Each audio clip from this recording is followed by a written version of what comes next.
Welcome to Talks with Sheba, the place where real people give real answers on issues plaguing our community today. Hi, I'm your host, Dr. Sheba Holly. Thanks for joining us on this marvelous but snowy Monday. We aim to invite, excite, educate, and empower. So let's talk. Let's talk about love and communication. It was just Valentine's Day yesterday. What do we do now? I mean, love was in the air, flowers were delivered, chocolate. But what do we do after the pomp and circumstance? Do we speak the same love language? What is love languages? Let's see. For so long, we've been taught love is all we need.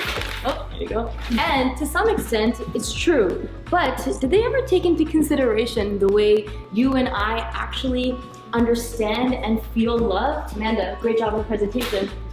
I always thought to say I love you was the only way. Mark, this is for you. Thanks. But did you know that there's actually 5 love languages? And the language that we speak is the way we express love, and probably the way that we want love expressed to us. These come from a pretty well-known book by Gary Chapman. The first love language is acts of service. For these people, actions really do speak louder than words. Doing the dishes, picking something up on your way home, a foot massage, taking the dog out, changing the baby's diaper. The list can go on. The doing represents love, but only when it's given freely. Manipulation or demanding from our partners stops the flow of love and pushes them away. A re-examining of gender stereotypes may be necessary to express this love language effectively. Secondly, we have words of affirmation. To these people, talking cheap. They use words to affirm people, and for them, there's nothing better than hearing or reading sweet compliments, words of encouragement, acknowledgement, heartfelt gratitude, and appreciation from their loved ones. These people will cherish and keep those cute little cards we give because words have weight. Expect a face-to-face conversation, a text, a note, an email, or a letter from someone that speaks this language. The third language is receiving gifts. Now, don't mistake this language as materialistic because the giver gets such a kick out of giving. These people like seeing something and saying, look, She remembered me. it doesn't have to be expensive or elaborate. Mostly, it's a thought that counts. This love language is expressed through giving gifts on birthdays, holidays, anniversaries, and no occasion days. The little gestures mean a lot to these people. Flowers, a homemade card, a hug, even a sandwich makes them feel loved. Fourth, we have physical touch. These people not only love hugs, but they often give the best ones. They know you care and love them because tactile interaction reinforces the connection you share. If they're having a bad day, holding them close would melt everything away.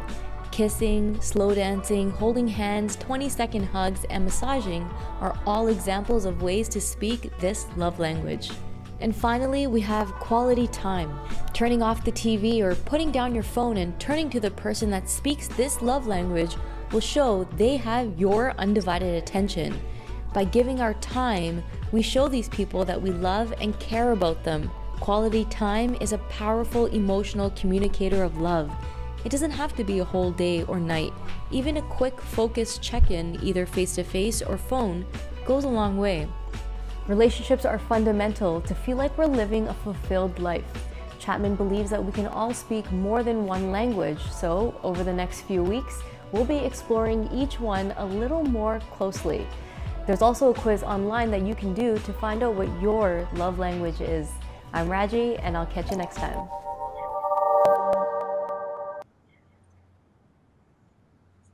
So you heard a brief synopsis of what the 5 love languages were. Tonight we have someone very special, the relationship coach, Arlene Kahet. Hey lady, how are you? I'm excellent. How are you? I'm fantastic, loving your red. Oh, hey, yeah, I'm loving your red too. And I have friends with me tonight. Yes, you do.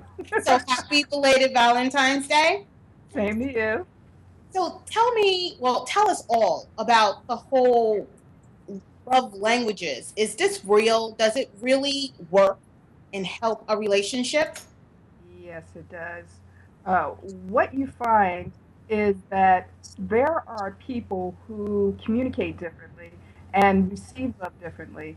There are some people who, their thing is acts of service, and they may be with somebody whose communication style or their love language is words of affirmation.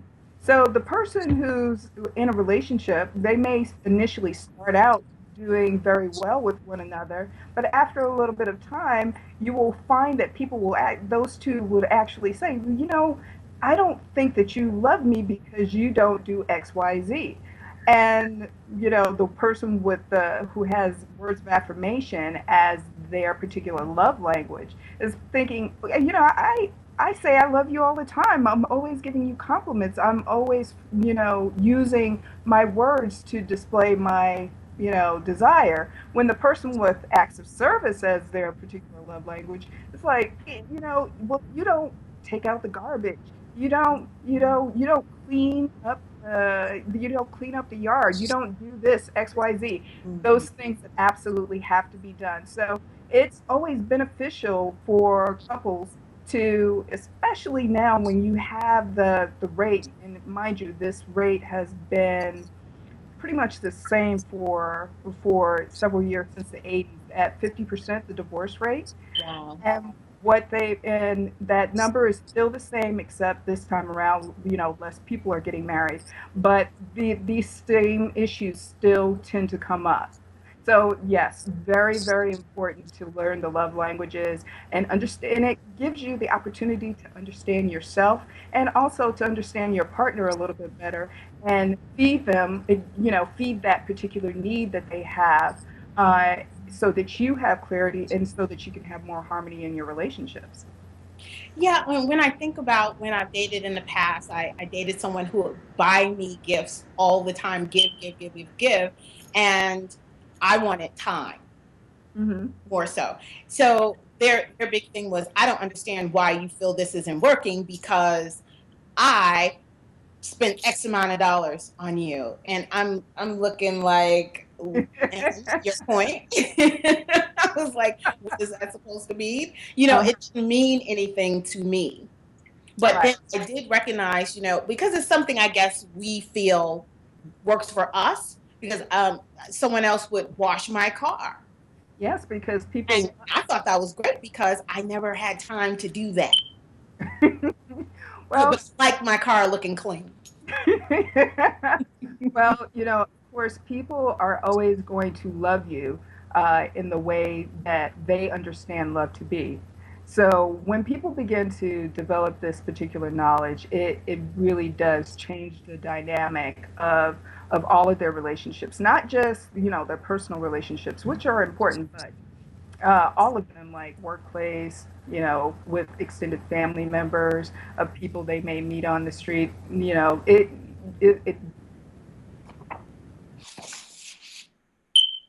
a person approaches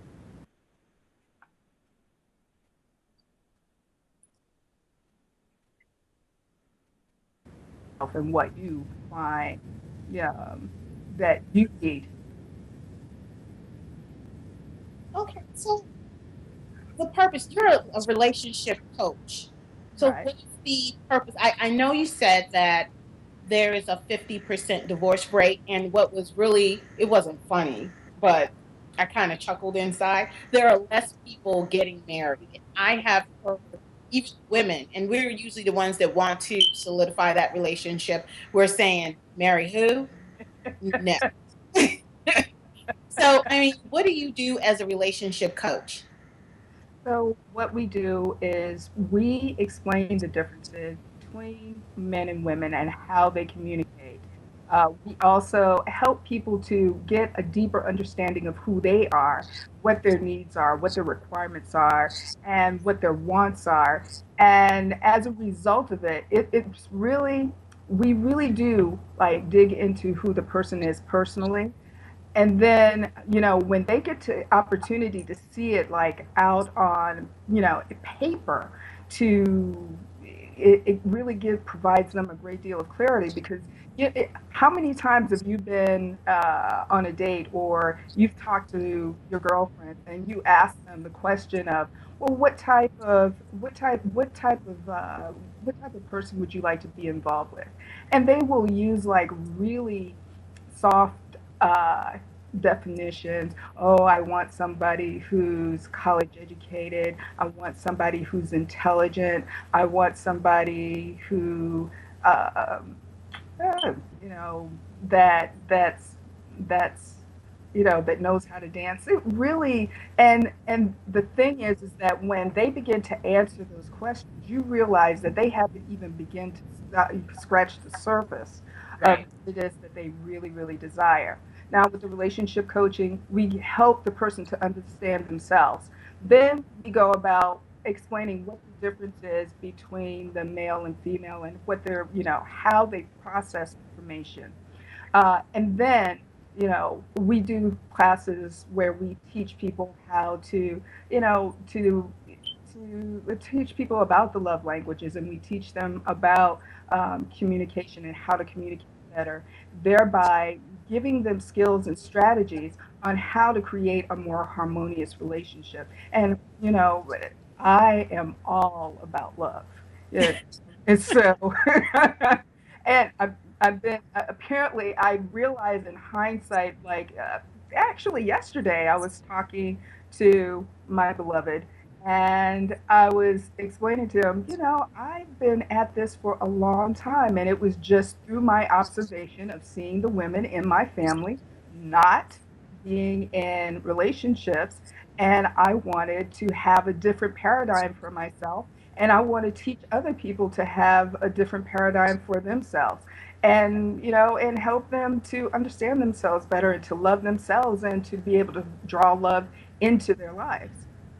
Yeah, and that's I'm glad you shared that with us, because I started thinking the same thing. I would look at the relationships that Mhm. my family members are in, and I would see they would be with these folks for a long time. I mean, 10, 15, 20, some odd years.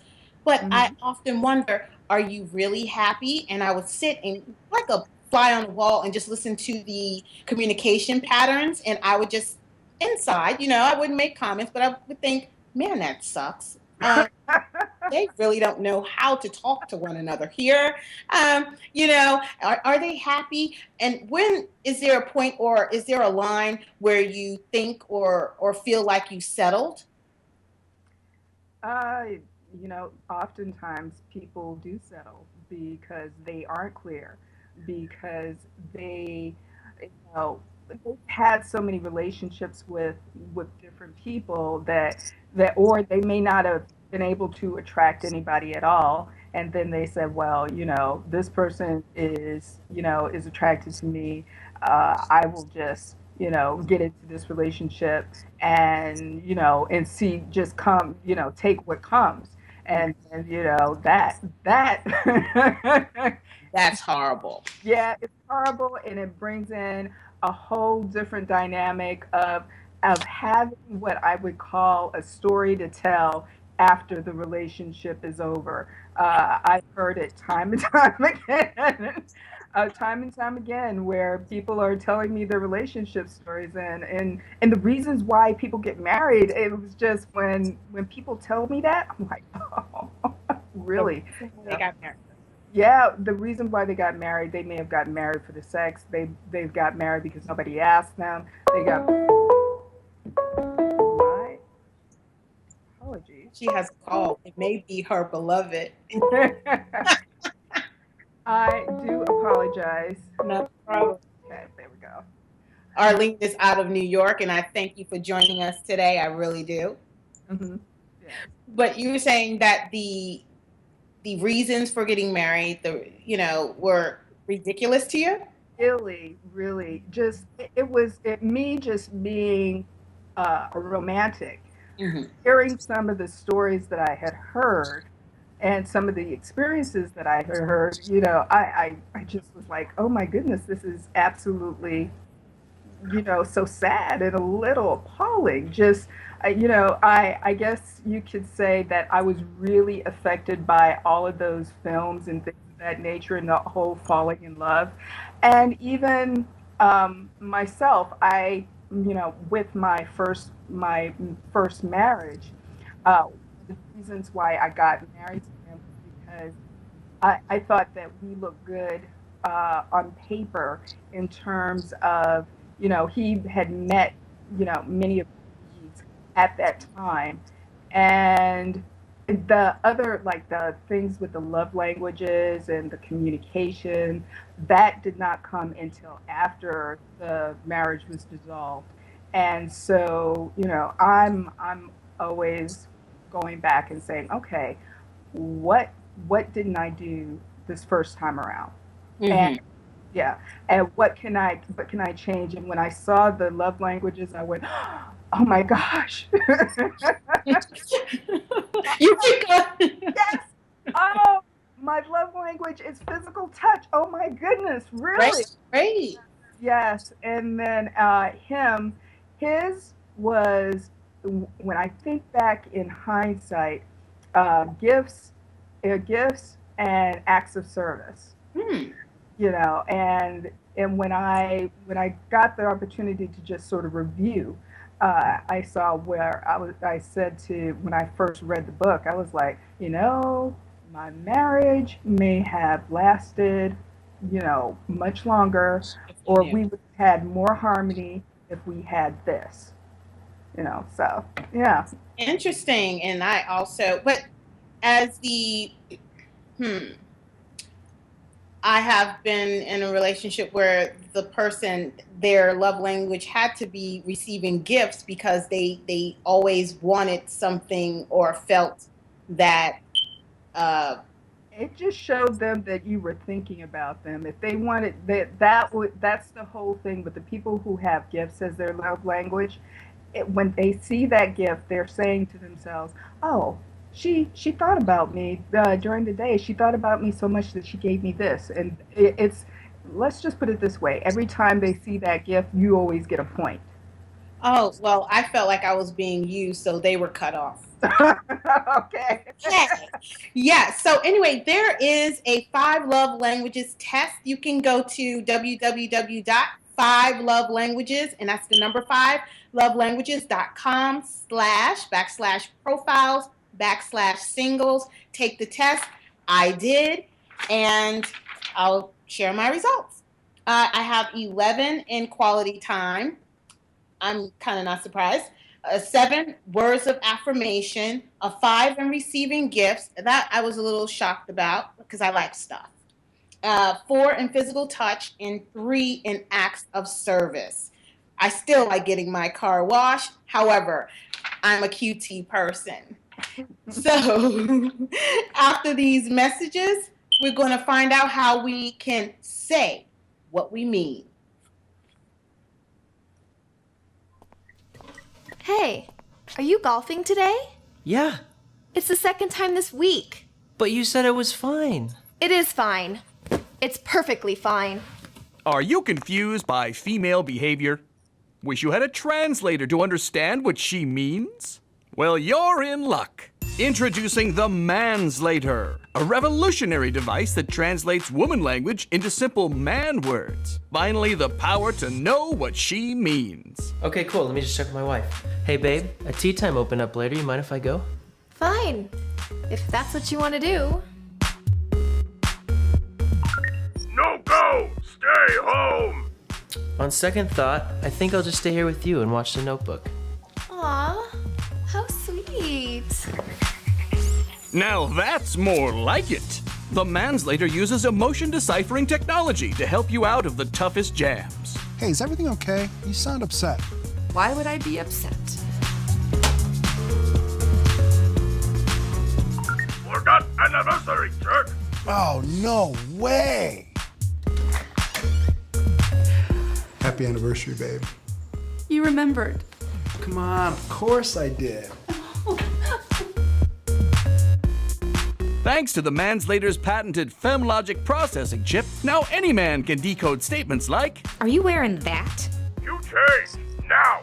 Hey, do you want to get some coffee? Me want coffee. Do you think she's pretty? You think she's prettier than me? Aw, you're such a good friend. Me never date you. I'm fine. Me not fine. I'll be ready in 5 minutes. Me ready 30 minutes. Do whatever you want. You know do what you want. Could you rub my shoulders a little bit? No hanky-panky. Only massage. Be serious. The manslater even works on men. Finally, women can learn the deeper meaning of his words. Whoa. Your beauty is stunning. Hey, mind if I catch a movie with the guys? You are a lovely, wonderful woman who meets all of my needs. And even though I will miss you, this night I wish to see Death Cop 9 with my bros. I'm fine. I'm fine. Really. Stop looking at me. The manslater can even be customized, with voices of real celebrities being impersonated, like Yoda. In much trouble you are. To the doghouse go you. Or Mr. T. I pity the fool who leaves the toilet seat up. So get your manslater today. Clarity is just a phone call away. You need buy me. If you've just tuned in, we're on with Arlene Kahet, the relationship coach, and you're tuned in to Talks with Sheba, where we invite, excite, educate, and empower. So how did you feel about the manslater? You know what? Interestingly enough, I have male friends that I always go to go and ask about manspeak. Now, I understand that their thinking is a little bit simplified, but my friends, will give me information unbuffered by any ideas that I may have when I introduce a scenario. So I know that if you actually put that on the market, people would probably buy it by the droves. Definitely, because a lot of times we're trying to be that good wife or that good girlfriend, and we just, it's okay when we're steaming inside, ready to just blow tops, and it's, don't do that, ladies. Don't do that. But go ahead. Yes, and that's the truth. But we have to learn how to be able to express ourselves and send the right messages so the receiver gets the right messages. Could you talk a little bit about the whole sending and receiving versus receiving? Okay, so when you are the sender, you're the one that's having you're having the particular emotional issue come up. Whatever it is that the receiver has, there is an action that they've taken that has caused a lot of emotion to come up upon you. Now, in order to deal with those things, you would have to really get into some shadow work. However, one of the things that I would recommend as the sender, especially if you are not in the heat of the moment right at that time, as a sender, you're wanting to tell them, I observed that you are taking this particular action. I see that you are leaving your socks on the floor all the time. And I feel upset when I see the socks on the floor because I've asked you a few times to keep up after yourself. And I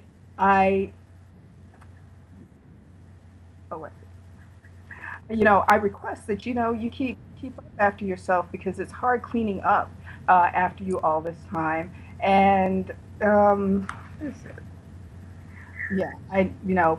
it makes me feel like you've neglected my request every time you've done that. And see what the response is. And when you use the term I all the time when in talking about that, you are in a place of where you're taking ownership of what it is that you're feeling, what it is that's taking place, so that the person is in a place where they can receive it. Now, generally, when we go after, when we're upset about something, we are saying, well, you're responsible. You don't want to get into that particular place with delivering that information to them. Okay, and there's also the thinker and the talker. A lot of times I find myself thinking what I'm feeling and I'm staring.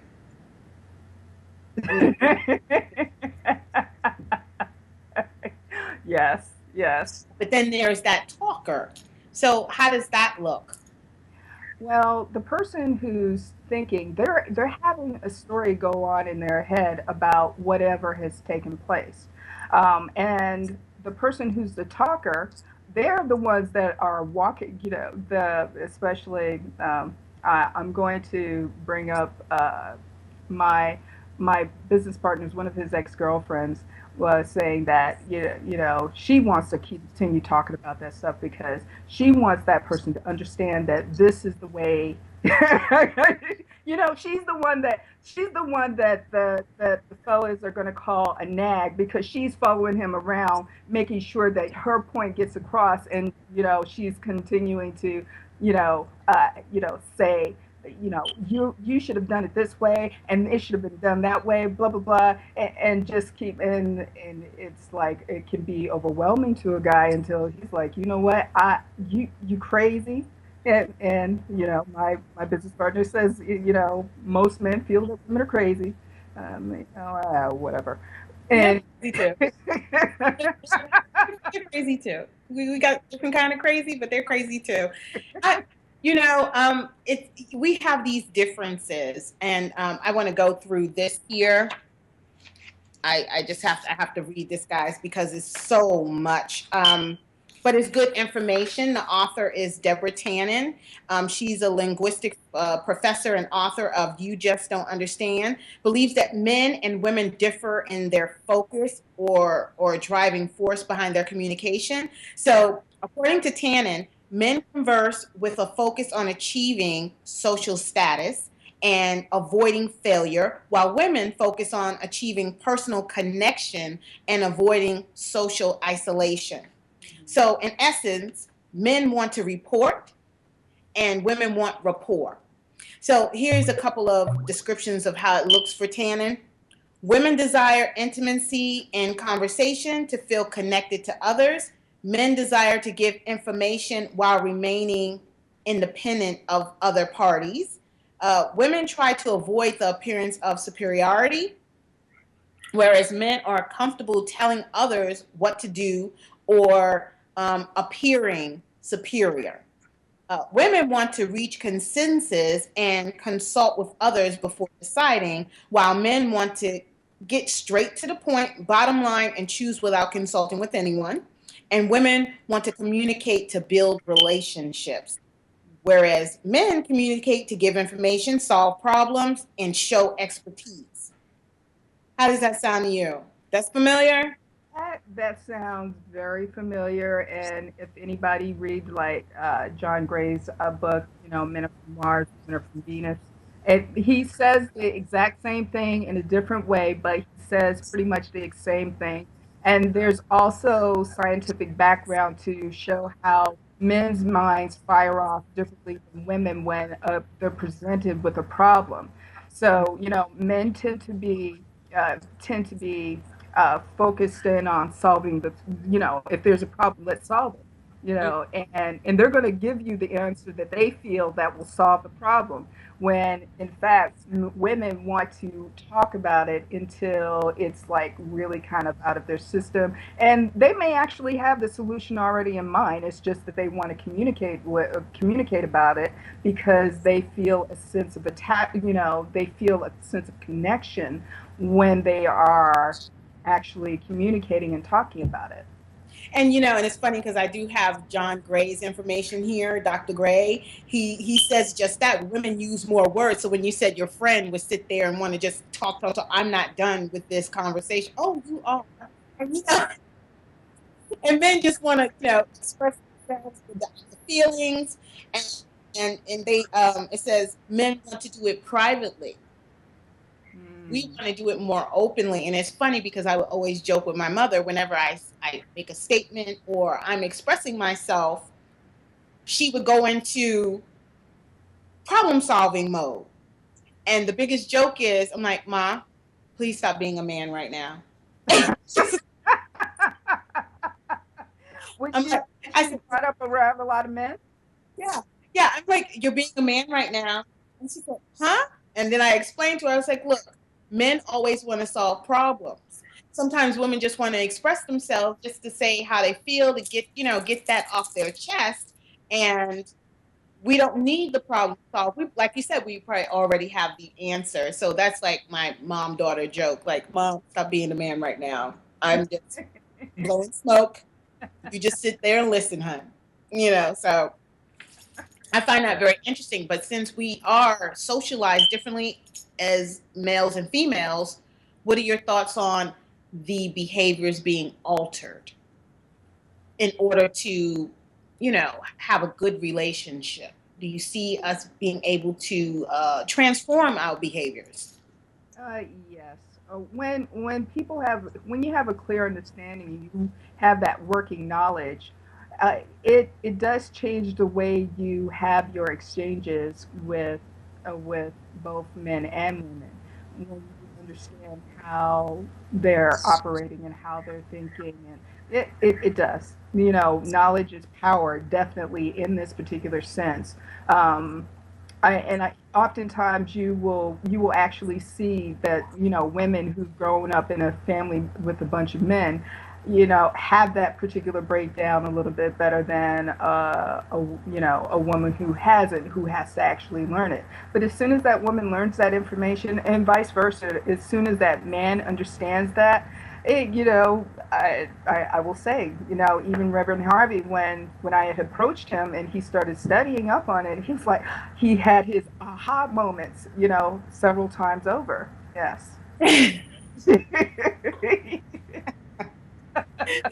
So there is hope, actually. Yes, there is hope.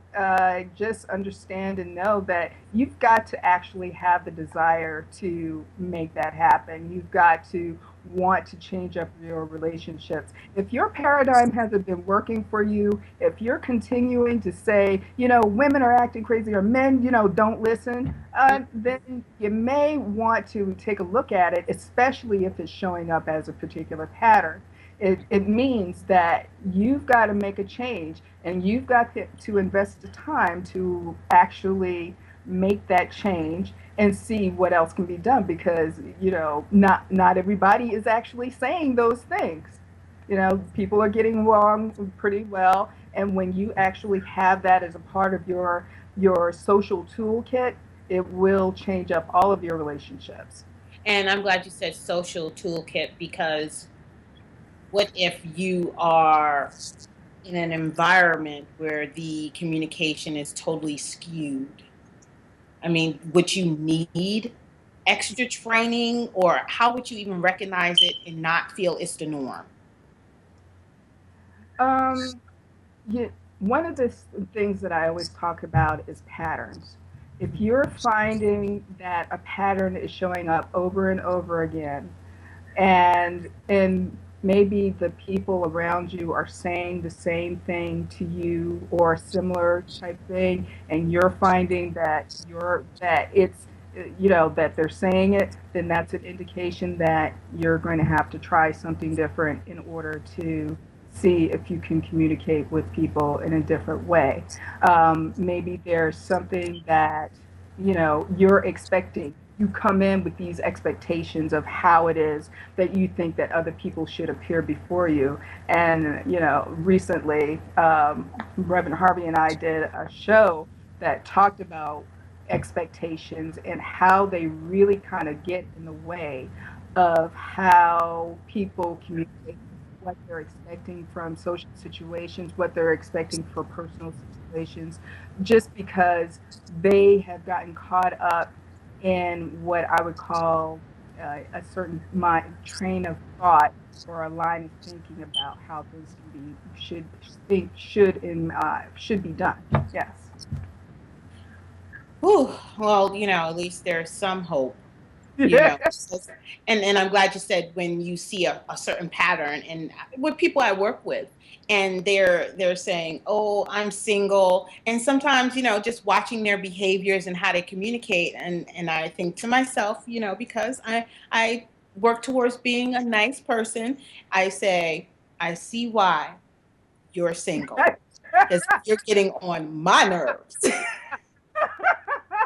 I know a man would want to do something not so nice or say something not so nice because of how you communicate. Well, yeah, actually, I'm looking into it a little bit more because I will admit that especially for women, especially when we're coming up in this age of female empowerment, the way that the women today are negotiating their world isn't exactly the way it was even when I was coming up and prior. And as a result of that, men are finding that women are a tad bit more masculine in terms of how they're operating in the world today. So, I will come back to you on that when I've gotten I've gotten it straight in my mind of how that's working. But yes, I'm going to leave it at that because that's a whole different ball of wax. That's a whole different ball of wax, huh?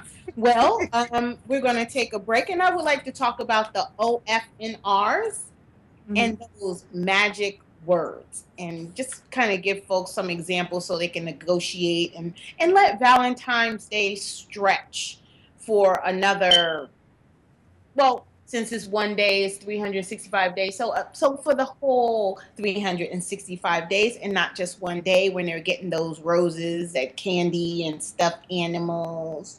Can you see my animals? Actually, it's my daughter's animals.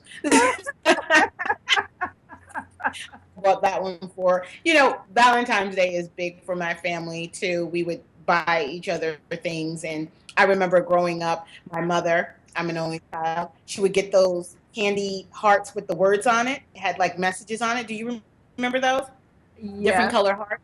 Yeah. Well, and they were disgusting. They tasted like medicine. But I had to give my classmates little cards and then give them a little baggie of those nasty little hearts.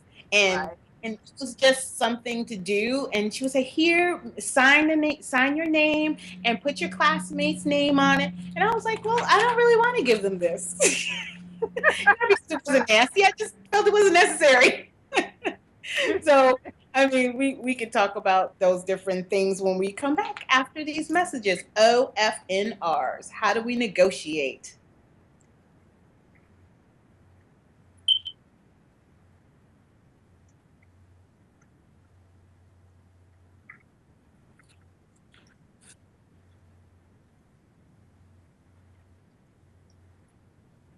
Are you or someone you know suffering from stress, anxiety, or depression? Have you experienced feelings of frustration due to lack of family and/or career support?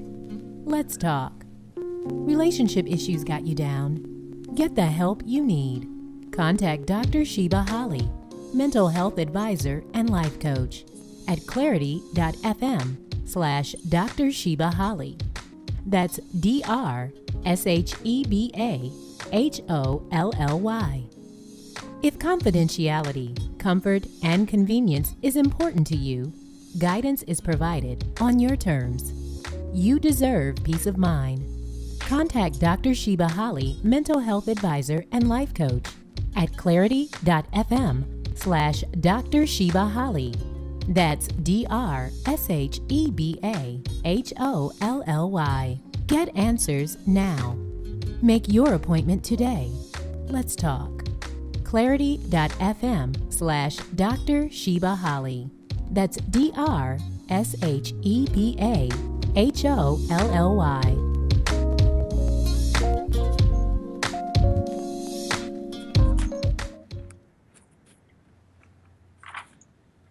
And we're back. I'm your host, Dr. Sheba Holly. You're on with Talks with Sheba, and we have Arlene Kahet, our relationship coach, on with us, and she's out of New York. Thank you again.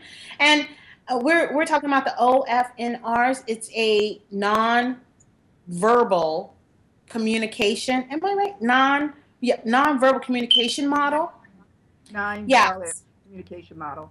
Non-violent. Yes. Okay, see, I get it confused. Okay, so it's a model that's very interesting because it can work in many areas of your life, at work, at home, in relationships, and that's why I was really intrigued when I first heard about it, and it was one of your workshops actually, and you and Reverend Harvey did a little, I would say a role play Yes. to help everyone understand how they can incorporate this into their communication style. And lost one of my guys. He just fell over. Okay. So O is observation, F is feeling, N is needs, and R is requests. And you kind of talked a little bit about it, but I mean, that's the model you were talking about, and they probably missed that part, I'm sure. But please, we can role play. We can go through whatever we need to go through. The audience needs to get a handle on this, definitely. Okay. So, say for instance, I'm going to give an example. You've been working. One of the things that I kind of recommend is that if your beloved, or if you're a woman and your beloved comes through the door, and you've been like driven crazy by the children, and there was some stuff that you had asked him to do, and there's nothing, he didn't come in to do it. One of the things is when you're talking to them and you're upset about it, well, there's a story that you're telling yourself. There's, these feelings that have been building up until, he comes through the door, and you go in and attack. And say, for instance, if he has this particular model going on, he has this particular model in mind, he can actually walk you through it, which is, I'm observing that you're upset. What are you upset about? And then and it would give her the opportunity to say, well, oh, okay, I can calm down a little bit. He's actually taking that opportunity out to listen to me. And she says, well, I've been driven crazy by the kids all day. I had expected you to call, and, there's some things, there were some things around here that you had said that you were going to do and you didn't do. And, and it just like having all of that go on for the day, it just frustrated me to no end. And then he's like, okay, so, if he has this money, he's gonna ask about how did that make you feel? Those things that you said that I didn't do. Because he could say, well, she can say, well, with you not calling, it just, all it did is I felt even more frustrated because, I had needed to kind of talk to you. And then in addition to that, with the things that you didn't do, I feel like unsupported by you, because when you do these particular activities, I am actually, I don't have to do nearly as much to keep up after the kids. And I feel absolutely, I feel like, harried by by the time you get home. And he says, okay, well, Abby, again, if he has this particular model, he's going to say to her, okay, so what is it that you're, what is it that you need? And she says, I do need you to just give me a call and let me know the time frame for when you're going to get home, so that I can have an idea of what I need to do. And also, if you could just go ahead and pick up after yourself and do the things that that I'm asking of you, so that I can have everything run a little bit more smoothly once during my day, so that I'm not nearly as frustrated. And he's like, okay, so what would you, if he has this model and he's walking her through it, he's saying, he'll ask her, okay, so what is it that you're requesting of me? Well, I'm requesting that you pick up after yourself. I'm requesting that you at least give me a call, let me know what type of time frame that you're going to be home, so that I can have everything ready, and so that I can be more be more available and have more energy throughout the day when, before, by the time he's home. Now, after he's gone through that process, he's going to go ahead and ask her if there's. I'm going to say for that particular model, I don't see the difficulty in that, but he'll say, well, I know that this is a habit that I have with leaving my stuff on the floor, and you know what, I will, do my very best to honor that request. Sometimes, I just forget. I have to change my clothes, get going so that I can do these other things that, you're wanting me to do. Sometimes I'm not thinking or in that frame of mind to, do it right then, but I promise that's something that I'll. And as for the calling, yes, I'm going to go ahead and answer that. Now, if the person has already been mulling over it, and this is the person who, this is again, this is the sender actually using the webinar. Okay, this person has actually kind of stepped back and say, okay, I've been really, let me go talk to my friend, my beloved, whomever, in a more calm manner. And you know that I love you, right? Uh-huh. Uh-huh. So I've observed that you like to about being invited. And here's the thing, when you do that, I feel unprepared. I feel I feel sometimes that I don't want to necessarily have somebody at that particular time. And there may be some other things that may be going on at that time. And I want to give you I want to give you some attention when you come over.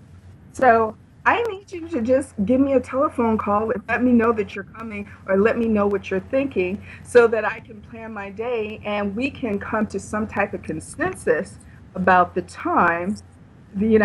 I need you to give me a call, and I request that you just give me a telephone call so that we can have that consensus. I feel like I'm going to be the devil's advocate here because it seems so prescribed that I would feel manipulated. Well, I would just have the cynical look on my face, like, what are you doing? Are you trying to brainwash me? Are you, I would wonder what was going on. So how do we still get that done, but not seem so contrived? And here's the thing: when you're first starting out, because with doing this particular model, it's going to feel that way. I mean, how often do people communicate like this? They don't. It's weird. Weird. It's like, so how do you feel? And I'll start checking my food. I'm like, what do you mean, how do I feel? And well, it just seems so staged to me. Yeah, well, and understand that because it is a different approach of how to communicate. You see, because the aim of this particular model is so that the person who is the sender feels like they're actually being heard. And for the receiver, especially if the receiver is, hasn't been attacked and they've come across this like slowly, it's for the receiver to not feel accused by that, because the person who's coming to you with the issue is the person who has the issue. It's Right. never really about the receiver. It is about the person who's sending the information. So But interrupt you, but with that being said, would that mean that who would need to have empathy?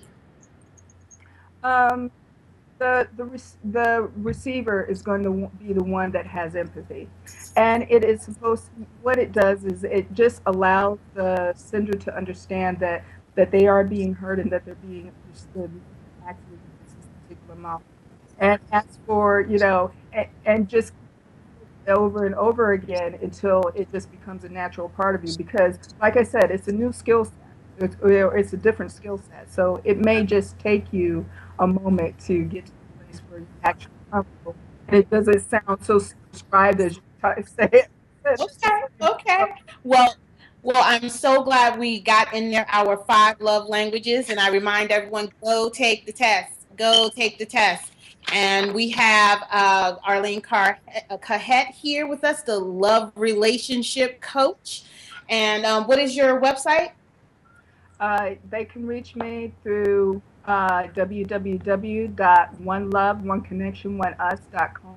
That's all spelled out. I do have another website that if people can reach me through, that's www.healingparadigms.com. That's HEALINGPARADIGMS.com. Or you can call me at 340-343-590. Fantastic. Well, it's a wrap for us tonight. Thank you for joining us on this marvelous Monday. And thank you, Arlene, for hanging with us. And you know how to reach me. You know where to see me, www.talkswithsheba.tv. You know, I'm on Twitter, Instagram. All I want to hear is from you. Okay? And I wish everyone much love. And remember, work like you don't need the money, love like you've never been hurt, and dance like nobody's looking. We'll talk.